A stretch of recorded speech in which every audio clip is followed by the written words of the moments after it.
Philippe Mestat, bonjour. Vous êtes donc le président de la Banque européenne d'investissement. Merci d'avoir accepté cette interview. Tout d'abord, une question de pédagogie. On parle de financement de la Commission européenne, de financement de la Banque européenne d'investissement. Quelles sont les grandes différences? Oui, ce sont deux institutions créées en 1958 par le traité de Rome, mais ce sont deux institutions d'une nature différente.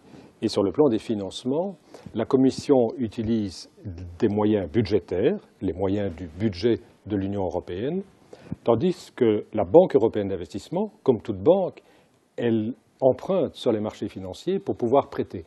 Donc la Banque européenne d'investissement n'utilise pas des moyens budgétaires, elle utilise les ressources qu'elle prélève chaque jour sur les marchés financiers du monde entier.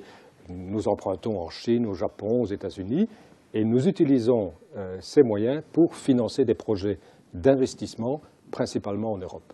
Et comment vous choisissez les investissements, les prêts que vous faites pour les projets dans les pays ACP? Alors vous avez raison, l'idée de départ, celle qui est inscrite dans le traité de Rome, c'est de créer une banque pour soutenir les régions qui étaient en retard de développement. En fait, la création de la Banque européenne d'investissement a été demandée surtout par l'Italie, qui songeait aux régions en difficulté du sud de l'Italie. Mais très vite, on s'est rendu compte que cette Europe naissante, il n'y avait à l'époque que 6 États membres, ne pouvait pas ignorer le reste du monde et en particulier ne pouvait pas ignorer ses liens avec ses grands voisins du Sud, en particulier avec l'Afrique.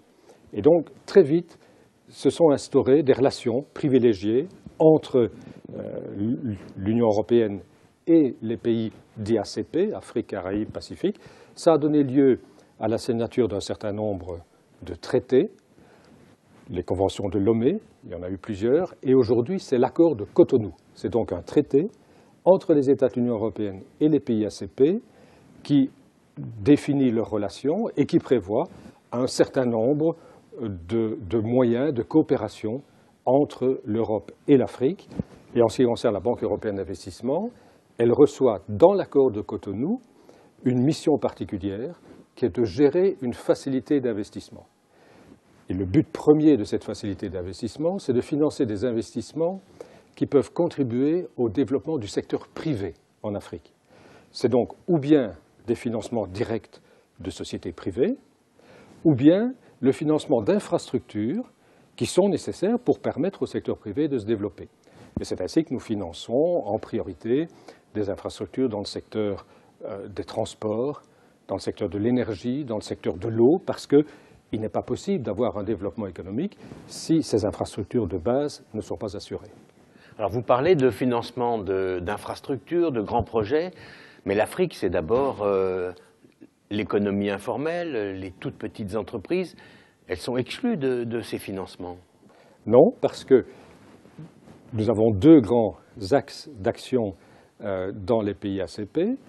C'est d'une part ce que je viens de dire, le financement d'infrastructures qui doivent permettre le développement du secteur privé, mais c'est aussi d'autre part un soutien plus direct au secteur bancaire et à travers le secteur bancaire, à travers les banques locales, un soutien aux petites et moyennes entreprises. On parle beaucoup du barrage d'Inga en RDC. Est-ce que la banque suit ce projet qui permettrait de donner de l'électricité à un Africain sur deux? Nos équipes suivent l'évolution de ces projets depuis plusieurs années.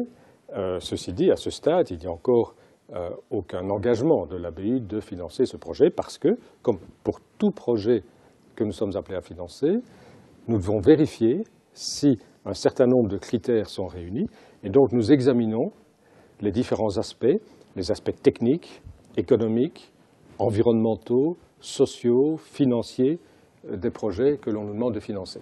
Dès qu'on parle de centaines de millions d'euros, voire de milliards, on pense évidemment au risque de corruption. Comment la banque règle-t-elle ces questions-là? Alors, nous appliquons bien entendu les directives internationales en matière de lutte contre le blanchiment, contre le financement du terrorisme. Nous avons une politique de tolérance zéro en matière de fraude et de corruption. Alors ça signifie qu'avant de financer un projet, nous essayons, dans ce qu'on appelle la due diligence, donc l'instruction du projet, d'examiner aussi ces aspects. Nous avons un Chief Compliance Officer, un bureau qui est responsable d'examiner en toute indépendance ces aspects-là. Donc, si, avant de prendre la décision de financer un projet, on s'aperçoit qu'il y a des risques de fraude ou de corruption, bien entendu, nous ne finançons pas. Nous n'allons pas débourser le prêt aussi longtemps que nous n'avons pas toutes nos assurances en ce qui concerne cet aspect-là. Maintenant, l'examen préalable ne permet pas toujours de tout découvrir. La caractéristique de la fraude, c'est souvent d'essayer de rester caché le plus longtemps possible. Donc, il peut arriver que notre examen préalable ne permette pas de détecter tous les risques de fraude et de corruption. C'est la raison pour laquelle il faut aussi assurer un suivi. Et c'est arrivé à plusieurs reprises, lorsqu'il apparaît ensuite dans la mise en œuvre du projet qu'il y a des indices sérieux de fraude ou de corruption. Alors, nous menons une enquête, nous avons une unité spéciale pour les enquêtes à ce sujet, et si il est malheureusement confirmé qu'il y a eu corruption ou fraude, nous pouvons demander le remboursement anticipé du prêt. Ça s'est déjà produit ? Ça s'est déjà produit. Est-ce que la banque peut retirer sa confiance dans des pays qui n'auraient pas une bonne gouvernance ? Alors, la Banque européenne d'investissement ne va pas émettre son propre jugement sur la plus ou moins bonne gouvernance d'un État. C'est une décision plus politique. Il appartient aux autorités de l'Union européenne de la prendre, mais nous nous alignons sur les décisions qui sont prises par le Conseil européen. C'est d'ailleurs prévu explicitement dans l'accord de Cotonou, ce traité qui règle les relations entre les États de l'Union européenne et les pays ACP. L'article 96 du traité de Cotonou prévoit qu'en effet, la BEI peut suspendre toute opération dans un pays pour lequel il y aura une décision du Conseil européen d'embargo. Et pour le moment, c'est le cas pour 4 pays africains, comme vous le savez, la Guinée-Conakry, Madagascar, le Niger et le Zimbabwe. Il y a quelques semaines, vous avez déclaré que les prêts que vous pensiez accorder à l'Afrique du Nord et aux pays de la Méditerranée pourraient passer de 3 à 6 milliards d'euros. Pourquoi une telle évolution ? Ce que j'ai dit, c'est qu'en effet, nous pourrions, pour les 3 années qui viennent, donc les années 2011 à 2013, nous pourrions financer des projets pour un montant proche de 6 milliards d'euros, pour autant que nous obtenions une décision qui doit être une décision conjointe du Conseil européen et du Parlement européen d'augmenter le plafond de nos opérations dans la région méditerranéenne. Le principe, c'est que la Banque européenne d'investissement, elle intervient sans limite particulière dans l'Union européenne, mais que pour ces opérations en dehors de l'Union européenne, elle doit rester dans les limites d'un plafond qui est fixé conjointement par le Conseil et le Parlement européen. Et nous estimons que, dans les circonstances actuelles, si nous voulons vraiment aider des pays qui ont entamé une transition difficile vers un régime plus démocratique, on aurait besoin d'1 milliard supplémentaire d'ici 2013. J'ai bon espoir, toutes les informations que j'ai à ce jour indiquent qu'il y aura très vraisemblablement cet accord entre le Conseil et le Parlement européen. Ça nous permettrait donc de financer des projets de l'ordre de 2 milliards par an dans les 3 années qui viennent, avec une attention particulière, une priorité donnée aux projets qui seraient davantage créateurs d'emplois. Et nous avons déjà dans ce que nous appelons le pipeline des projets à l'instruction, un certain nombre de projets intéressants qui sont en effet susceptibles de créer de l'emploi parce que c'est manifestement la priorité dans cette région avec ce très grand nombre de jeunes, souvent d'ailleurs des jeunes qui ont une certaine qualification, mais qui ne trouvent pas d'emploi. Et donc, nous allons vraiment donner la priorité dans les années qui viennent aux projets qui sont créateurs d'emplois. J'ajoute que dans cette région-là, la Banque européenne d'investissement ne se borne pas à financer, elle n'accorde pas seulement des prêts, mais dans la région méditerranéenne, nous pouvons aussi prendre des participations en capital et nous apportons de l'assistance technique. Et donc nous pouvons combiner ces divers instruments, c'est ainsi que nous sommes partenaires dans plusieurs fonds private equity funds, dans des institutions de microfinance, où nous pouvons apporter du capital, nous pouvons financer par des prêts et surtout, nous apportons une assistance technique pour le renforcement de ces institutions. Alors bien sûr, on parle de l'Égypte, on parle de la Tunisie, mais le Maroc a sa propre démarche vers la démocratie.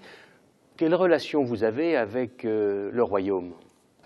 Nous avons d'excellentes relations avec le Royaume du Maroc et je dois dire que nous n'avons pas financé tous les projets que les autorités marocaines nous ont présentés, mais je peux vous dire que pour ceux que nous avons décidé de financer, les choses se passent très bien. Et donc nous considérons que le Maroc est un partenaire tout à fait fiable et donc nous avons bien l'intention de continuer à financer des investissements de modernisation dans ce pays. Et qu'est-ce que vous attendez en retour des prêts que vous faites à tous ces pays qui sont en marche vers la démocratie? Il y a deux aspects dans votre question. D'abord, comme banquier, je dirais, nous tenons bien entendu à être remboursés. Donc, nous prenons les sécurités qui sont nécessaires pour que la probabilité d'être effectivement remboursé reste très élevée. Mais il y a un autre aspect, on doit vérifier si effectivement ce projet que nous avons financé a bien les effets escomptés, s'il a bien cet impact positif sur le développement du pays. Et donc, c'est un contrôle a posteriori, et nous avons à cet égard-là une unité indépendante d'ailleurs du comité de direction de la banque, donc ils font rapport directement au conseil d'administration, une unité qui évalue a posteriori l'impact réel des projets que nous avons financés. Alors j'ai une dernière question. Est-ce que finalement tout ce qu'on vient de dire, c'est-à-dire toute l'attention que vous portez à l'Afrique du Nord et aux pays de la Méditerranée, qui représentent des milliards d'euros, ne vont pas se faire au détriment de l'Afrique subsaharienne? Autrement dit, est-ce qu'on n'habille pas Paul en déshabillant Jacques? Alors, très clairement, en ce qui concerne l'ABI, ça ne peut pas se produire. Pourquoi? Parce que, comme je vous l'ai dit, pour nos opérations en dehors de l'Union européenne, nous intervenons dans les limites d'enveloppes qui sont décidées conjointement par le Conseil et le Parlement européen.